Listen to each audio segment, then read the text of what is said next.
দাম ভাগবতম শৃণ্বন্তস্তৎপরস্সজনো সুবা ততো না বৈতিরস্য সোপি গাতো দোষকৃতাত্মচ্যুতঃ। আমরা অনেক সময় মনে করি যে আমি তো নিন্দা করিনি, ও নিন্দা করেছে, আমারটা দেখি বলে না। ধন্য করুন। কোন মহাপুরুষের কোন শ্রেষ্ঠ ধার্মিকের যদি নিন্দাও হয়, সেই নিন্দাটা যদি কেউ শুনে, কেউ যদি সমর্থন করে, তখন তার সেটা অপরাধ হয়ে যায়।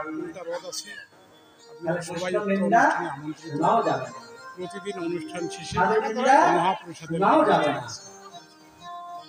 হে রাজন, যে ব্যক্তি ভগবানের অথবা ভগবত ভক্তের নিন্দা শ্রবণ করে সেখান থেকে চলে না যায়, সে ব্যক্তির সমস্ত শুভ কর্ম নষ্ট হয়ে যায়, সমস্ত শুভ ফল তার নষ্ট হয়ে যায়।